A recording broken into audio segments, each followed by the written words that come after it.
Hello and good evening, students, and welcome to today's daily quiz presented to you by Byjus Exam Prep IAS. Let us take a look at our first question. How many of the following statements are true regarding the Kuno National Park? It is located in the states of Madhya Pradesh and Rajasthan. It was considered as a site for introducing the Asiatic lions.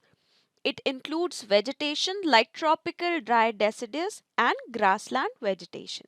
So we have to mark how many of these statements are correct. Now the reason we have taken this question is because after an introduction of cheetahs last year, there has been again an introduction of 12 new cheetahs in the Kuno National Park under India's Cheetah Reintroduction Program. These 12 cheetahs, they have come from South Africa. Now, the Kuno National Park, it is a very good ecosystem for introduction for cheetahs. Now, cheetahs, big mammals, they thrive in the grassland or dry deciduous regions. So that is why the Kuno National Park, which has such a type of vegetation, it is very apt for introduction of cheetahs. Previously, another big mammal, that is the Asiatic lion, which is right now only present in the Gir region of Gujarat. It was also thought to introduce them over here to increase their territory. However, eventually that plan was dropped and instead the African cheetahs were introduced in India in the Kuno National Park. Now this national park, please note, it is located in the state of Madhya Pradesh. So out of these statements, this is a wrong statement because it is not located in Madhya Pradesh and Rajasthan, it is just in Madhya Pradesh. This is correct. Yes, before the introduction of cheetahs, it was considered as a site for introducing Asiatic lions. This is also correct. So the Kuno National Park has three main types of vegetations. One is tropical dry deciduous, then we have the grassland vegetation, and we have the thorny vegetation of the arid and semi-arid regions. So out of these, two statements are correct and our correct option is B. Now the next question, how many of the below does the balance of payments include? Export and import of services, transfer payments, exchange in financial assets, export and import of goods. We have taken this because recently the data on India's trade was released by the Ministry of Commerce and Industry. Now, this data showed that both India's exports as well as our imports, they have dropped. The exports, they have contracted by 6.6% in January, whereas the overall imports, they contracted by 3.6% in the month of January. So this has shown that India's exports and imports, they have contracted for the second straight month in January after contracting in December. So when we talk about trade, balance of payments becomes a very important concept to learn about. Now the balance of payments, it is basically a summary of all the economic transactions that an economy has made with the rest of the world.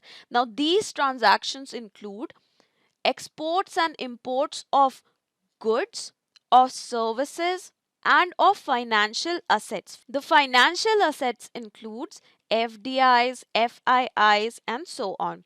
Services like the IT service exports and imports, the financial service exports and imports, health services, and so on. Goods include goods like crude oil, gold, and so on. This also includes something called a transfer payments. Now, transfer payment is a payment that is made or an income that is received in which there is no transaction of any goods or services. This includes any kind of financial aid that a country gets from outside. So out of these, all four are included in the balance of payments and our correct answer here is D. Now the third question. Which of the statements are true regarding the organ donation in India? People above 65 years of age are not allowed to register themselves as organ recipients. The recipients need to register themselves in their state of domicile, that is, the state where they have been living.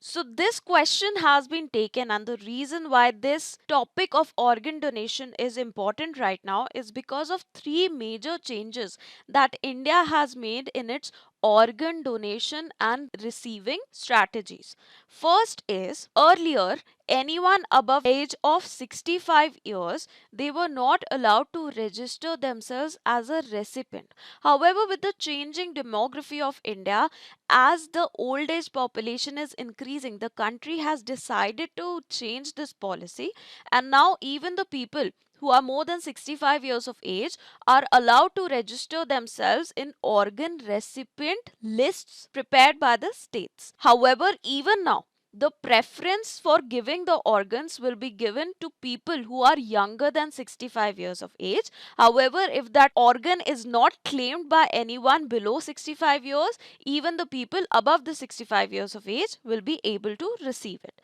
The second change is that earlier the people had to register in the states of their domicile, but now this requirement, it has been removed. The third main change is registration fee for registering oneself as a recipient. It has now been waived off. Now all these three changes, they are very important for India. And in fact, recently a National Organ and Tissue Transplant Organization scientific dialogue was held in India, where the data release showed that country has achieved more than 15,000 transplants in an year for the first time ever. There has been an annual increase of about 27%. So this is a very positive thing for India. So over here, this is wrong. This is also wrong because these rules have been recently reversed by the country. So our correct answer here is D. Now the fourth question. Which of the following statements are true? India has a target to install 500 gigawatt of electricity capacity from non-fossil fuel sources by the year 2030. Under the National Solar Program, India was to install 100 gigawatt of solar power by the year 2020. The PM Kusum scheme aims to reduce power subsidies to the agricultural sector. Now we have taken this question because the Secretary of Ministry of New and Renewable Energy has said that if India achieves the potential of producing solar modules within the country, then eventually we can become a net exporter of solar power. Now, India has the target to achieve 500 gigawatts of electricity capacity from non-fossil fuel sources. So, India has a commitment under the Paris Convention to decrease its dependence on fossil fuel sources for electricity purposes. So, this is one of the means to achieve that commitment. Secondly, about the National Solar Mission, it was introduced in the year 2010, where the original objective was to achieve the total installed solar capacity of 20 gigawatt by the year 2022. However, eventually this target was increased to 100 gigawatt. According to latest data, however, we have been able to achieve only 62 gigawatt of solar power installation in the country. Also, we had a target to achieve 175 gigawatt of installed capacity of renewable energy. However, we have fallen short of this target as well, and we have as of now achieved only 122 gigawatt. Now talking about the Pradhan Mantri Kisan Urja Suraksha Evam Uttam Mahabhiyan, that is PM Kusum scheme. The main aim of the scheme is to help the farmers to access solar energy for various purposes like irrigation in order to 1. Reduce the subsidies, and second, decarbonize agricultural sector, that is reduce the carbon footprint of the agricultural sector. So out of here, this is a correct statement. This is also correct. Yes, India had the target to install 100 gigawatt of solar power. However, due to issues like problems in land acquisition and problems with regards to acquisition of the raw materials for solar panel construction, we have not been able to achieve it. This is also correct. Yes, one main aim of this scheme is to reduce subsidies to the agricultural sector with regards to power. So, a correct answer here is D. Now we come to a PYQ. Why are dewdrops not formed on a cloudy night? Clouds absorb the radiation released from the Earth's surface. Clouds reflect back the Earth's radiation. The Earth's surface would have low temperature on cloudy nights. Clouds deflect the blowing wind to ground level. Now, first of all, what is dew? When the moisture it gets deposited in the form of water droplets on cool solid surfaces on the ground instead of getting deposited on nuclei that are floating in the air, then these water droplets, they are known as dew. Now they can deposit on any solid surface like stones, like grass, like even plant leaves. Now the ideal condition for the formation of dew include having a clear sky, calm air, high relative humidity, and cold and long nights. Now this is important for us. We need to have a clear sky for formation of dewdrops, not cloudy sky. Why? Because when the sky is cloudy, the clouds they send the heat radiated by the ground back to the ground. So this heat it gets reflected back to the ground.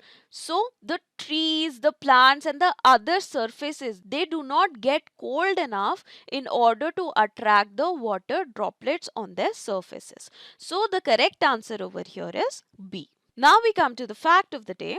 Sagar Parikrama Phase 3. Now, Sagar Parikrama, it is an initiative of the Department of Fisheries under the Ministry of Fisheries, Animal Husbandry and Dairying of Government of India.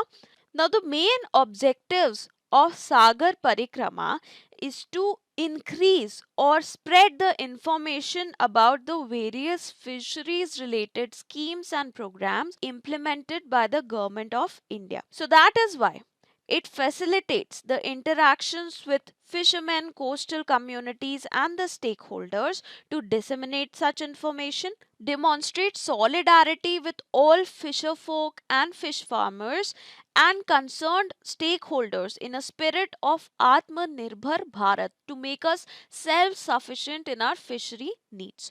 It also includes promotion of responsible fisheries so as to focus upon sustainable balance between the utilization of marine fishery resources for food security of the nation and livelihoods of the coastal communities. And lastly, it also wants to protect the marine ecosystems from any losses. Now, the first phase of Sagar Parikrama, it was held in March 2022 and the second phase in September 2022. Now we have the third phase in February 2023. Now please note one thing, that this program it is celebrated in all coastal states and union territories with a pre-decided sea route. Starting from Gujarat, Diu, Maharashtra, Goa, Karnataka, Kerala, Tamil Nadu, Andhra Pradesh, Odisha, West Bengal, and Andaman and Nicobar and Lakshadweep Islands. So there is interaction with the entire fishermen and fisher communities in order to increase awareness regarding the schemes and regarding sustainable fishing. So that is all about today's daily quiz. I hope you were able to understand all the concepts discussed here. So thank you very much and do not forget to share, like and subscribe to our channel for more such updates.